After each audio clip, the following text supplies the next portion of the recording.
खाडीपट्टा हा दुर्गम आणि ग्रामीण पट्टा असून येथील 21 गावातील नागरिकांना गेली 3 दशके खैरे धरणाच्या माध्यमातून पाणी पुरवठा केला जात आहे। मात्र येथील नागरिकांकडून खैरे धरणाचे हे पाणी मोफत मिळाले पाहिजे यासाठी प्रयत्न करणार असून पाणीपट्टी माफ करण्यासाठी माझे प्रयत्न असतील असे कॅबिनेट मंत्री नामदार भरतशेठ गोगावले यांनी खाडीपट्ट्यातील खैरे येथील जलशुद्धीकरण केंद्राच्या लोकार्पण सोहळ्याप्रसंगी खाडीपट्टा वासियांसमोर बोलताना आश्वासन दिले। खैरे येथील जलशुद्धीकरण केंद्राचे लोकार्पण नामदार भरतशेठ गोगावले यांच्या हस्ते केल्यानंतर त्यांनी स्वतः तेथील पाणी प्राशन केले। यावेळी रोहन येथे एका छोटेखानी सभेचे आयोजन करण्यात आले होते। यावेळी व्यासपीठावर नामदार भरतशेठ गोगावले यांच्यासह महाराष्ट्र जीवन प्राधिकरणाचे मुख्य अभियंता प्रशांत भामरे, कार्यकारी अभियंता हेमंत नागदे, उपअभियंता प्रशांत पांढरपट्टे, नायब तहसीलदार, जलजीवन मिशन योजना ठेकेदार रेडकर,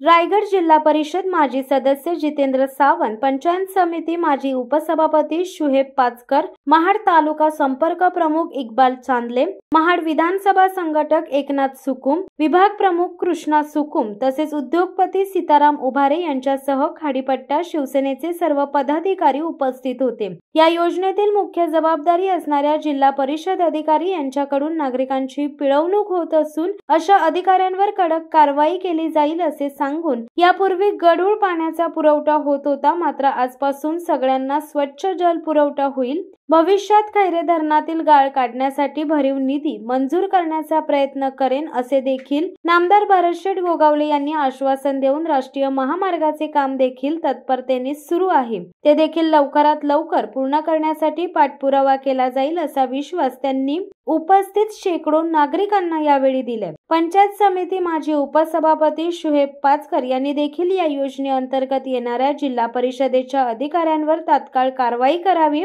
यासाठी आपल्या तुफान फटकेबाजी भाषणाला सुरुवात करून जलजीवन मिशनचे काम आतापर्यंत 70% पूर्ण झाले असून उर्वरित काम मे महिन्यापर्यंत पूर्ण होईल असे आश्वासन देऊन सुमारे 32 कोटी निधीची ही योजना नामदार भरतशेठ गोगावले यांनी आपल्यासाठी मंजूर करून घेतली। याबद्दल नामदार गोगावले यांचे आभार व्यक्त केले।